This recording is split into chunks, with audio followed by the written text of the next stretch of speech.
তো আজকে আমাদের টপিক অফ ডিসকাশন হচ্ছে যে মিউচুয়াল ফান্ডস ব্রডলি কত রকমের হয়।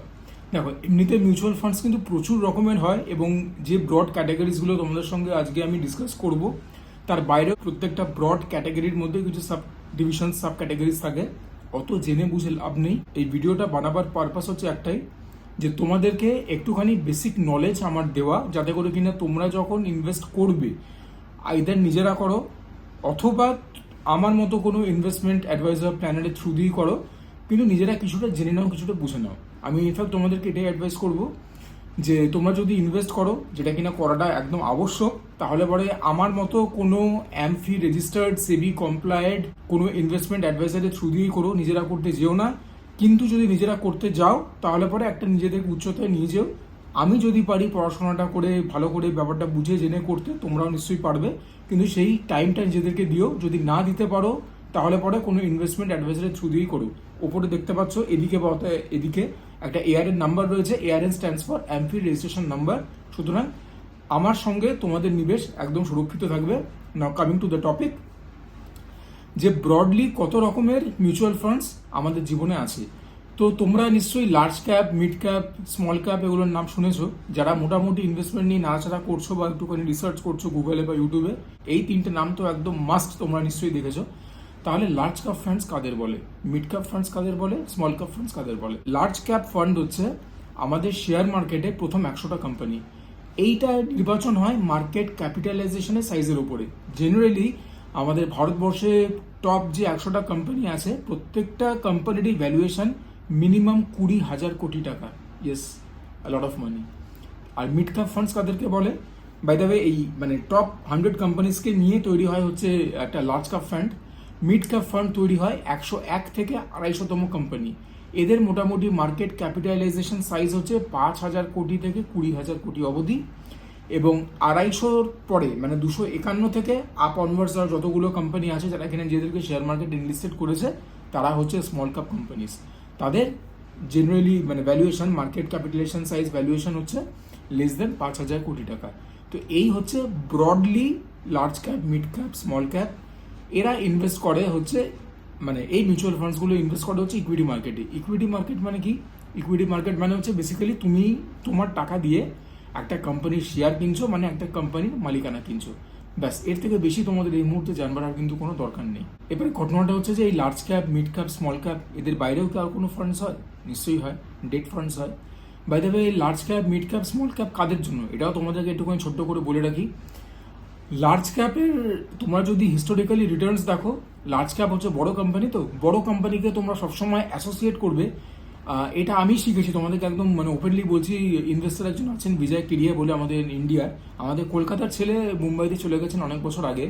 ওনার নেটওয়ার্থ ইজ অ্যাপ্রক্সিমেটলি অ্যারাউন্ড 2,500-3,000 কোটি টাকা। So is a very successful investor. তো উনি ব্যাপারটাকে এরকমভাবে বলেন, ওনার কাছ থেকে শিখে আমি তোমাদেরকে বলছি যে লার্জ ক্যাপ কোম্পানিজ হচ্ছে অনেকটা একটা মানে জঙ্গলে বড় পশুর মতো, ধরো একটা বড় হাতির মতো। হ্যাঁ, মানে সহজে পড়বে না, কিন্তু তাদের নড়াচড়া করতে, ঘুরে দাঁড়াতেও টাইম লাগে, because they are so much bigger, right? ঠিক লার্জ ক্যাপ কোম্পানিও কিন্তু সেরকম। They are extremely non volatile. হ্যাঁ, মানে রিস্ক হবে না সেটা আমি বলছি না যে রিস্ক জিরো করে দেবে, কিন্তু ভেবে দেখো আমাদের দেশ থেকে কি রিলায়েন্স কোনোদিন চলে যাবে? টাটা চলে যাবে?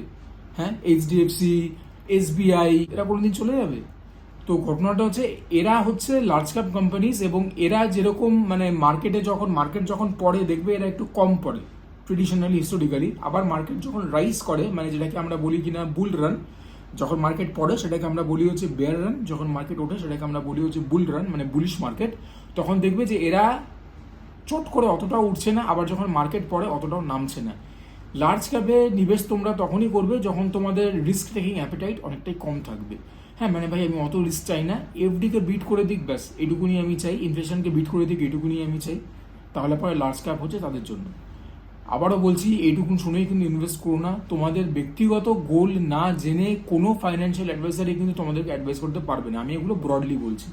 মিড ক্যাপ হচ্ছে আবার কীরকম, জঙ্গলের ধরো একটা মাঝামাঝি সাইজের জন্তুর মতো, ধরো একটা বাঘ হলো। হ্যাঁ, তো মিড ক্যাপ কোম্পানিজ নড়াচড়া লার্জ ক্যাপ কোম্পানিজ থেকে একটু তাড়াতাড়ি করে। কিন্তু আবার মানে এরা পড়েও যায় একটু তাড়াতাড়ি, as oppose to an elephant, যদি একটা রয়্যাল বেঙ্গল টাইগারকে আমরা কম্পেয়ার করি।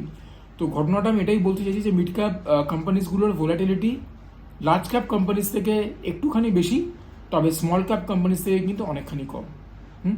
সুতরাং যারা মোটামুটি একটা মানে মিডিয়াম লেভেলের বা মডারেট লেভেলের একটা রিস্ক টেকিং অ্যাপিটাইট ডেভেলপ করেছো বা ওরকমই অবস্থায় তোমরা রয়েছো ফাইন্যান্সিয়ালি, নিজেদের জীবনে বয়স অনুযায়ী, ফাইন্যান্স অনুযায়ী, তাহলে পরে mid cap companies are for you guys. আর স্মল ক্যাপ কোম্পানিজ হচ্ছে যারা কিনা খুব অ্যাগ্রেসিভ, ঠিক আছে, যারা কিনা প্রচুর রিস্ক নিতে পারবে, যারা কিনা জীবনে সেই জায়গাতে রয়েছো। Imagine small cap companies as smaller animals in the jungle, like a gazelle, like a deer, হ্যাঁ, হরিণের মতো খুব তেজ, মানে ঝটাপ্পাট এদিক ওদিক নড়াচড়া করতে পারছে, প্রচুর জোরে দৌড়াতে পারছে। You can also compare that with the cheetah. আবার তারা তাড়াতাড়ি পড়েও যায়। তার মানে কি, they are also extremely volatile. Market যখন পড়বে হয়তো স্মল ক্যাপ কোম্পানিজ হু হু করে পড়বে, আবার মার্কেট যখন উঠবে তখন তারা হু হু করে উঠবে। সেটা হচ্ছে যাদের প্রচন্ড রিস্ট্রিক্টিং অ্যাপিটাইট বেশি তাদের জন্য হচ্ছে small cap companies. Large cap, mid cap, small cap তোমাদেরকে ভালো করে বুঝিয়ে দিলাম। এরা ইনভেস্ট করে হচ্ছে ইকুইটি মার্কেটে। শুধুই কি ইকুইটি মার্কেটে আমরা ইনভেস্ট করতে পারি? না বন্ধুরা, ইকুইটি মার্কেটের বাইরে আমরা ডেট ইনস্ট্রুমেন্টসও ইনভেস্ট করতে পারি, মানে date mutual funds. Date mutual funds basically হচ্ছে তাদের জন্য যারা কিনা রিস্ক একদম কম নিতে চায়, মানে আমাদের এফডির মতো রিটার্ন হলেই চলবে। সুতরাং ডেট ইনস্ট্রুমেন্টসের মধ্যে অফকোর্স এফডি রয়েছে, এফডির বাইরে রয়েছে কর্পোরেট বন্ডস, মানে কর্পোরেট মার্কেট থেকে তো টাকা নেয়, তো কর্পোরেটকেও আমরা ভাড়া দিতে পারি। আরবিআই মার্কেটের কাছ থেকে টাকা ধার নেয়, তো সেটাও আমরা করতে পারি। গোল্ড হচ্ছে একটা খুব ভালো এক্সাম্পল অফ ডেট ইনস্ট্রুমেন্টস, ঠিক আছে। গোল্ডের যে ইটিএফগুলো হয়, যে মানে কি বলবো, মানে যেগুলোকে আমরা জেনে এসেছি খুবই মানে সুরক্ষিত ওয়ে অফ ইনভেস্টিং মানি, যে লং টার্মে তো আমাদেরকে প্রফিট দেবেই, পড়বে না। শর্ট টার্মে অল্প পড়তে পারে, বেশি পড়বে না, কিন্তু লং টার্মে তো আমাদেরকে বেনিফিট দেবেই, কম দিলেও দেবে, ইকুইটি মার্কেটের মতো না দিলেও দেবে। তো যাদের রিস্ক টেকিং অ্যাপিটাইট কম তারা কিন্তু ডেট ইনস্ট্রুমেন্টসকে একদম মানে কনসিডার করতে পারো। আর বড় তো ডেট ইনস্ট্রুমেন্টসকে কি কনসিডার করবে? যাদের কিনা হাতে সময় কম, ধরো 3 বছর 5 বছরের মধ্যে আমার একটা কিছু দরকার, তখন তাদেরকে আমি অ্যাডভাইস করবো যে তোমরা ডেট ইনস্ট্রুমেন্টসে টাকা লাগাও, টাকা নিবেশ করো। ব্যাংকের এফডি হয়ে গেল, হ্যাঁ, তার বাইরে গোল্ড হয়ে গেল। গোল্ড বলতে কিন্তু আমি জুয়েলারির কথা বলছি না, আমাদের মিউচুয়াল ফান্ডসে গোল্ডের ইটিএফ হয়।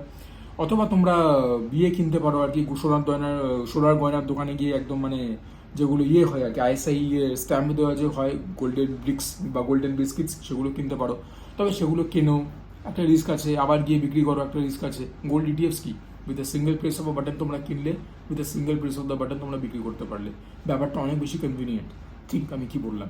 সো বেসিক্যালি তোমরা ডেট মিউচুয়াল ফান্ডসে এইভাবে ইনভেস্ট করতে পারো। ডেট মিউচুয়াল ফান্ডস হচ্ছে তাদের জন্য যাদের রিস্ক টেকিং অ্যাপিটাইটটা কম, এবং যাদের আমি মানে বলবো বিশেষ করে যাদের হাতে সময় কম। তোরা 3 বছরের মধ্যে তারা একটা গাড়ি কিনতে চায় বা একটা ফ্ল্যাট কিনতে চায়, ফ্ল্যাটটা আরও অনেক বেশি দামি হয়ে গেল, একটা গাড়ি কিনতে চায়, বা ধরো একটা ইন্টারন্যাশনাল ট্রিপে যেতে চায়, বা ধরো একটা ভালো বাইক কিনতে চায়, তাদের জন্য, বা একটা ভালো অন্য কোনো ইনস্ট্রুমেন্ট, একটা মোবাইল, একটা ল্যাপটপ, একটা ভালো ক্যামেরা, তাদের জন্য হচ্ছে ডেট। এর বাইরে আর কিছু হয় কি? অফকোর্স হয়। আজকাল তোমরা শুনবে যে হাইব্রিড ফান্ডসের কথা। হাইব্রিড কি? হাইব্রিড নামটা থেকে শুনতে পারছো যে তার মধ্যে ইকুইটিতেও নিবেশ করা যাবে এবং ডেটের মধ্যেও ইনভেস্ট করা যাবে। তো ব্যাপারটা কি? ব্যাপারটা একটা ব্যালেন্স ক্রিয়েট করলো। ইকুইটি যেরকম রিটার্ন বেশি দেয়, ইকুইটি সেরকম রিস্কি বেশি। ডেট ইনস্ট্রুমেন্টস রিটার্নটা কম দেবে কিন্তু রিস্কিও কম। সুতরাং এরকমভাবে ব্যালেন্স হয়ে চলে হাইব্রিড। সেবি কি বলে দিয়েছে? সেবি বলে দিয়েছে যে হাইব্রিড মিউচুয়াল ফান্ডসের খেলাটা কিরকমভাবে হবে, এটা কিন্তু সেবি বলেছে, আমরা কেউ বলিনি। যে ইকুইটিতে নিবেশ করতেই হবে 65 থেকে 80%। মানে ধরো কেউ 100 টাকা যদি ইনভেস্ট করে, তাহলে পরে 65 টাকা থেকে 80 টাকা ইনভেস্ট হবে ইকুইটি মার্কেটে। আর কি? আর 20% থেকে 35% ইনভেস্ট হবে হচ্ছে ডেট মার্কেটে। এটা সেবি ঠিক করে দিয়েছে, এখানে কারুর কোনো হাত নেই। এটা করার একটাই অর্থ, যেটা বললাম, যে একটা ব্যালেন্স ক্রিয়েট করবে।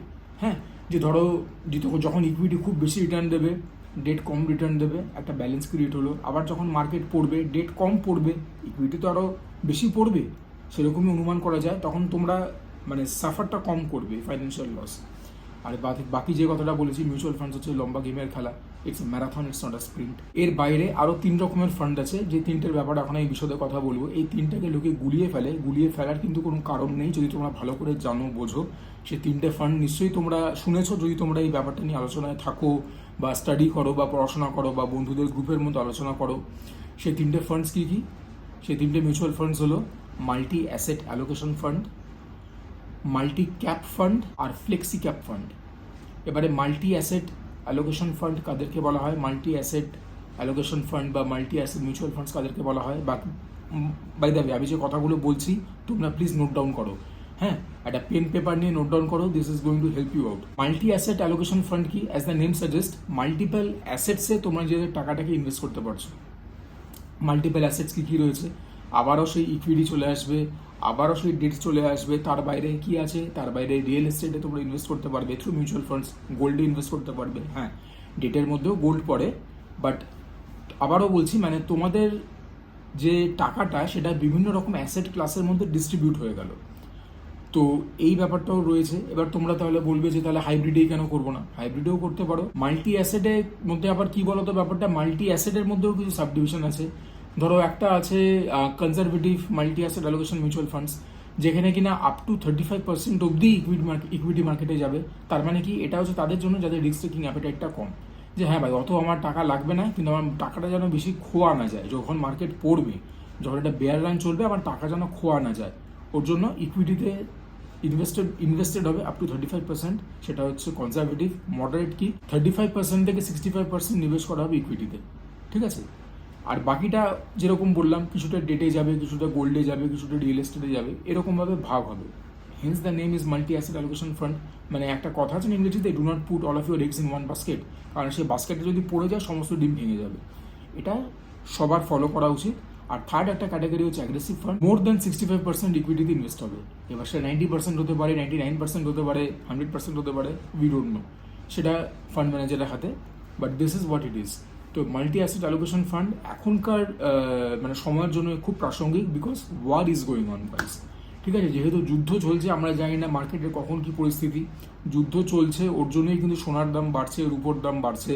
হ্যাঁ, নইলে পরে তোমরা যদি হিস্টোরিক্যালি দেখো, সোনা রূপো কিন্তু কখনোই মানে ইকুইটি মার্কেটকে বিট করতে পারেনি over a long period of time. এখন 1-2 বছরে তোমরা লাস্ট দেখবে top performing asset class has been gold, has been silver, and there is a reason behind it. Multi cap funds কি, অ্যাজ দ্য নেম সাজেস্ট, কিন্তু large cap, mid cap, small cap, তিনটে মানে সাইজের মানে কি বলবো, মানে তিনটে যে ক্যাপ রয়েছে, লার্জ, মিড আর স্মল, তিনটার মধ্যেই তোমাদের টাকা কিন্তু নিবেশ করা হবে। সেবি এটা ঠিক করে দিয়েছে এখন যে 25% যাবে হচ্ছে কম্পালসারিলি লার্জ ক্যাপে, 25% যাবে একদম কম্পালসারিভাবে ম্যান্ডেটরিভাবে মিড ক্যাপে, এবং 25% যাবে একদম কম্পালসারিভাবে স্মল ক্যাপে। তার মানে 75% হয়ে গেল, 25-25-25। আর বাকি যে 25% রইল, that is upon the description of the fund manager.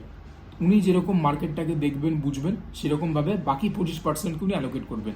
চাইলে লার্জ ক্যাপে দেবেন, চাইলে লার্জ ক্যাপ থেকে যদি মনে করেন যে না স্মল ক্যাপে দেবো, স্মল ক্যাপে দেবেন, যদি মনে করেন না স্মল ক্যাপ থেকে মিড ক্যাপে দেবো, সেখানে দেবেন। So this is what it is. এটা হচ্ছে মাল্টি ক্যাপ ফান্ডসের খেলা, ঠিক আছে? 25%, 25%, 25% each to the 3 funds, large, small and mid. আর বাকি 25% যেরকম বললাম is upon the judgment of the fund manager. FlexiCap is entirely dependent on the fund manager, guys. এখানে সেবির কোনো হাত নেই। মানে এখানে আমরা যাকে বলে ফান্ড ম্যানেজারকে একটা ওপেন ফিল্ড দিয়েছি, ঠিক আছে? চাইলে পরে ও পুরো 100% ইকুইটিতে লাগিয়ে দেবে স্মল ক্যাপ ফান্ডে, মানে বিশাল অ্যাগ্রেসিভ টাইপের একজন ফান্ড ম্যানেজার। কেননা over a long period of time small cap ফান্ডসও কিন্তু আমাদেরকে নিরাশ করে না, ঠিক আছে? আবার চাইলে সবটা লার্জ ক্যাপে লাগিয়ে দিতে পারে। হ্যাঁ, যে ঠিক আছে চলো মানে 10 বছর বা তার ঊর্ধ্বে তো 12% রিটার্ন দিয়েই দেবে। ইন জেনারেলি 15%ই দেখা গেছে দিতে, which is almost double of FDs, যদি না তার থেকেও বেশি হয়। আবার চাইলে পরে পুরোটা মিড ক্যাপও দিতে পারে। মানে যেরকম বললাম, মানে তোমরা একটা খোলা ছুট দিচ্ছ ফান্ড ম্যানেজারকে, হ্যাঁ, যে ও যা ইচ্ছা তাই করতে পারে, যা প্রাণে চায়। হ্যাঁ, তো এই হচ্ছে ফ্লেক্সি ক্যাপের খেলা। এবার চাইলে পরে তোমরা বলতে পারো যে দাদা তাহলে এখন ইকুইটি মার্কেটেই কেন টাকা লাগাবে? ফান্ড ম্যানেজার যদি মনে করে ডেটেও টাকা লাগাতে পারে, নিশ্চয়ই লাগাতে পারে। ও একটা ব্যালেন্স করতেই পারে যে না অল্প আমি লাগাবো হচ্ছে ইকুইটি মার্কেটে, অল্প ডেটে, বা মেজরলি আমি লাগাবো ইকুইটি মার্কেটে, ধরো 70% লাগালাম ইকুইটি মার্কেটে আর 30% লাগালাম ডেটে, সেটাও করতে পারে। হ্যাঁ, তাই বলে কখনোই কিন্তু বেশিটা ডেট মার্কেটে একটা ফান্ড ম্যানেজার লাগাবে না, কারণ ডেট মার্কেট তো রিটার্নস কম দেয়। আর ফান্ড ম্যানেজার যদি মানে বেঞ্চ মার্কে বিট না করতে পারে, যেটাকে মানে ধরো নিফটি 50 হয়ে গেল, নিফটি 100 হয়ে গেল, যদি এগুলোকে একটা ফান্ড ম্যানেজার ডিফিট না করতে পারে, বিট না করতে পারে থ্রু রিটার্নস, তাহলে পরে কিন্তু ওনাদেরও পারফরমেন্স জাজড হয়। আর আমি আগের দিন বলেছি যে একটা ফান্ড ম্যানেজারের অ্যানুয়াল স্যালারি বিশাল হয়, মানে বেয়ার মিনিমাম $500,000 ইন্ডিয়াতে বসে কামাচ্ছে। বেয়ার মিনিমাম $500,000 অ্যানুয়ালি থেকে $2.5 million। তো এমনি এমনি মুখ দেখবার জন্য তো টাকাটা দিচ্ছে না এএমসিগুলো ফান্ড ম্যানেজারদেরকে, তাদেরকে এইভাবে খাটিয়ে নেয়, ঠিক আছে? আরও 2 রকমের ফান্ডের ব্যাপারে তোমাদেরকে বলে রাখি। সেই 2 রকমের ফান্ডও কিন্তু খুব important, but it is very very risky. একটা হচ্ছে থিমেটিক ফান্ডস, একটা হচ্ছে সেক্টোরিয়াল ফান্ডস। এবার তোমরা বলবে দাদা শুনতে একই রকম লাগছে, থিমেটিক ফান্ড কাকে বলে, সেক্টোরিয়াল ফান্ডসই বা কাকে বলে? থিম কথাটার অর্থ কী আর সেক্টর কথাটার অর্থ কী ভেবে নাও। I am giving you guess time. তোমাদেরকে আমি এক্সাম্পলের থ্রু দিয়ে বোঝাচ্ছি। ধরো আমি ফিটনেস থেকে কথাবার্তা বলি, হ্যাঁ, যে মানে খাওয়া দাওয়া করো, তার সঙ্গে ব্যায়ামও করো, বিকজ ইট ইজ ইম্পারেটিভ। তো ফিটনেস তো হচ্ছে একটা ইন্ডাস্ট্রি, তাই তো? এবারে ফিট থাকার জন্য আমাদের কী কী দরকার? ফিট থাকার জন্য আমাদের ভালো খাওয়া দরকার, ফিট থাকার জন্য আমাদের ব্যায়াম করা দরকার, ফিট থাকার জন্য আমাদেরকে মাঝে মধ্যে ডাক্তারের কাছে চেক আপের জন্য যাওয়া দরকার। যদি শরীরে সেরকম কিছু থেকে থাকে ডেফিসিয়েন্সি, আমাদেরকে অল্প বিস্তর মেডিসিন নিতে হবে। যদি কোনো রোগ থেকে থাকে সেটাকে নিরাময় করার জন্য ওষুধ নিতে হবে। তাহলে পরে তোমরা যদি দেখো হেলথ কেয়ারও চলে এলো, কেননা ডাক্তার ওষুধের ব্যাপার চলে আসছে। জিমে যাওয়ার কথা আমি বলছি, সেখানে ফিটনেসের ব্যাপার চলে আসছে। হেলদি খাবারের কথা বলছি, সেখানে ফুড অ্যান্ড বেভারেজ চলে আসছে। তাহলে পরে এটা কি আমরা দেখতে পাচ্ছি? This is a theme, right? এটা কোনো পার্টিকুলার ইন্ডাস্ট্রি তো হলো না, বিকজ আমি 3-4খানা ইন্ডাস্ট্রি কভার করে দিলাম। So basically this is the theme. ঠিক আছে, থিমটাকে, ব্যাপারটাকে এইভাবে তোমরা গেজ করার চেষ্টা করো যে আমাকে হেলদি থাকতে হবে। হেলদি থাকার জন্য আমাকে ভালো খেতে হবে, that comes under food and beverage. আমাকে ব্যায়াম করতে হবে, ফিটনেস ইন্ডাস্ট্রি। আমাদেরকে একটু রেগুলার চেক আপে থাকতে হবে ডাক্তারদের সঙ্গে। কিছু ভাইটাল ব্লাড টেস্ট বছরে 1বার বা 2বার করে করাতে হবে, সেটা চলে যাচ্ছে হচ্ছে হেলথ কেয়ার ইন্ডাস্ট্রি। 3টে ইন্ডাস্ট্রি কভার হয়ে গেল। সো দিস ইজ বেসিক্যালি হচ্ছে একটা থিম।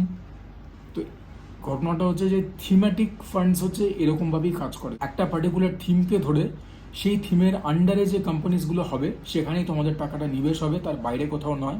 এবারে এই মানে ব্যাপারটা প্রবলেম কী হয়ে যায় থিমেটিক ফান্ডসের? প্রবলেম কিছুই না, ব্যাপারটা হচ্ছে যে দিস বিকামস রিস্কি।